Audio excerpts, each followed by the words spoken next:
Question in figure 6.31.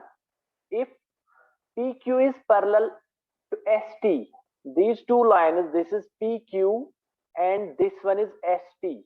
These two lines are parallel. And you have also given that this angle PQR, this PQR and this angle RST. These two angles are given. One is 110 degree and another is 130 degree. What we have to find angle QRS. Okay. So if you will write the proof of this, first we will write what is given here. First we will write the given condition. Given is line PQ, it is parallel to line ST. Also, you have given angle PQR. It is equal to 110 degree. And angle RST, it is 130 degree. हमने क्या करना है? We have to find angle Q और S. यहाँ पे question में आपको एक हिंट दिया हुआ है. We have to draw a parallel line to these two lines, either to ST or to PQ. We will draw a parallel line. Say this is M.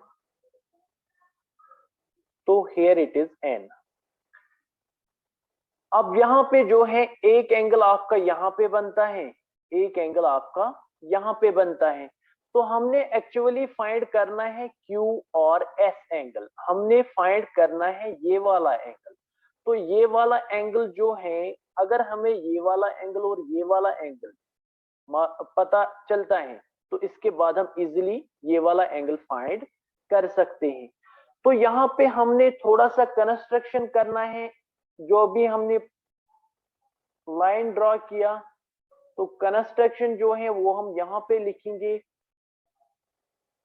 Draw MN. जो line MN है parallel to any of these two lines. Draw a line parallel to ST और या PQ. दो में से किसी एक को आपने लाइन पैरेलल ड्रॉ करनी है. तो हम लिखेंगे S. अगर ये ST की पैरेलल है तो ऑब्वियसली ये PQ की भी पैरेलल है, क्योंकि आपको पता है line is parallel to the same line और पैरेलल टू ईच अदर. ये आपने थ्योरम पढ़ी है. तो इसके बाद हम क्या करेंगे, हम अपना प्रूफ यहाँ पे स्टार्ट करेंगे. अगर आप यहाँ पे देखेंगे ये जो एंगल है PQR एंड M और N, ये जो एंगल्स हैं ये पैरेलल लाइन है. PQ भी पैरेलल लाइन है. ये जो दो लाइन है, ये लाइन और ये लाइन, ये आपस में पैरेलल है.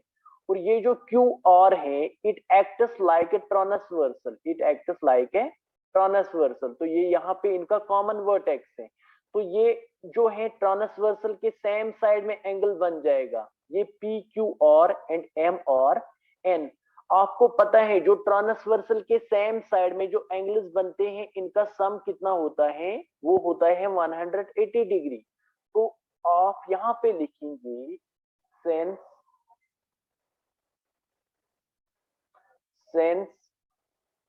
Angle PQR plus angle M और Q, it is equal to 180 degree. Reason आप लिखेंगे जो ट्रांसवर्सल के एक ही साइड में एंगल्स बनते हैं इनको हम कहते हैं को इंटीरियर एंगल्स. ये होते हैं को इंटीरियर एंगल्स और इनका सम होता है 180 डिग्री. सो इंप्लाइज आपको PQR जो है वो गिवन है, वो कितना है आपका 110 डिग्री प्लस एंगल M और Q, ये बराबर है 180 degree. Now we will transfer this 110 degree to right hand side. It will become negative and you will find the value of angle M or Q. It is equal to 180 minus 110. It is equal to 0 minus 0. यहाँ पे आप 8 minus 1 या 8 minus 1 is 7. तो 1 - 1 is 0। So 70 degree जो है आपका यहाँ पे, therefore angle MRQ it is equal to 70 degree. तो ये है आपका एक angle. Just to name this as equation number first. Also यहां पे आप डायग्राम में देख लीजिएगा, ये जो MN हमने यहाँ पे कंस्ट्रक्ट की एक पैरेलल लाइन, ये है पैरेलल किसके, लाइन ST के पैरेलल। तो ये वाली लाइन जो है ये इसके पैरेलल। तो यहाँ पे और S जो है it acts like a transversal. तो यहाँ पे जो है एंगल और ST और एंगल N और S ये है ट्रांसवर्सल के सेम साइड में ये दो एंगल, और इन दो एंगल्स का सम भी 180 डिग्री होगा, क्योंकि ये क्या है, ये है को इंटीरियर एंगल्स, दीज आर को इंटीरियर एंगल्स। तो यहाँ पे आप लिखेंगे ऑल्सो एंगल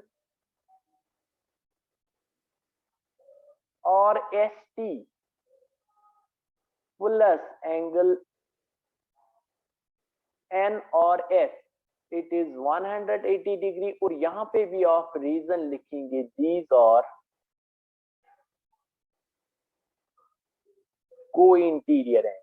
सो इम्प्लाइज और ST का वैल्यू आपको पता है, इट इज 130 डिग्री, ये आपका गिवन है। एंगल N और S हम यहाँ पे लिखेंगे, it is equal to 180 degree. So यहाँ हम चलेंगे, सो इम्प्लाइज एंगल N और S ये बराबर होगा आपका 180।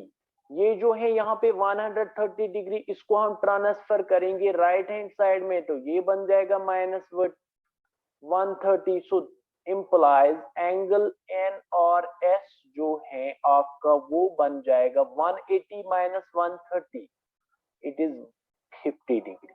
Clear? So name this as equation number second. Now you know that MN is a parallel line and this ray QR and RS they stand on this parallel line। आपको पता है ये वाला जो है पूरा एंगल 180 डिग्री होगा, because it has a common vertex. इसका कॉमन वर्टेक्स है यहाँ पे इस पैरेलल लाइन पे, इस स्ट्रेट लाइन पे। तो ये पूरा एंगल 180 डिग्री होगा। और इस एंगल को डिवाइड किया है इन दो रेज ने तीन हिस्सों में, एक ये वाला एंगल है, एक ये वाला, ये दिस एंड दिस, ये तीन एंगल है। तो इन तीन का सम होगा 180 डिग्री। सो यहाँ पे आप लिखेंगे सेंस, यहाँ पे आप लिखेंगे sense MN is a straight line. तो जो स्ट्रेट लाइन होती है इस पे एंगल्स का सम होता है 180 डिग्री। देयरफॉर एंगल, यहाँ पे आप लिखेंगे एंगल M और Q प्लस एंगल Q और S प्लस एंगल N और S it is equal to 180 degree. और यहाँ पे आप रीजन लिखेंगे, इट इज, ये है आपका लीनियर पेयर, ये है आपका लीनियर पेयर। सो इम्प्लाइज, अगर आप यहाँ पे देखेंगे इक्वेशन फर्स्ट में MRQ आपके पास दिया हुआ है 70 डिग्री प्लस एंगल Q और S, this is the angle what we have to find, plus angle N और S। एंगल N और S की जगह हम यहाँ पे, just a minute, it is given in equation 2, it is 50 degree, so it is equal to 180 क्योंकि ये linear सम है। so implies angle Q और S प्लस एंगल 70 प्लस 50, ये यहाँ पे प्लस है तो इस साइड में ये राइट हैंड साइड में ट्रांसफर करेंगे तो ये नेगेटिव बन जाएगा, और इसका सम होगा 70 plus 50 0, 7 plus 5 12, 120। So angle implies Q और S, एंगल Q और S जो है आपका वो निकलेगा 60 डिग्री, वो निकलेगा 60 डिग्री। तो ये जो एंगल है जो हमने फाइंड करना था ये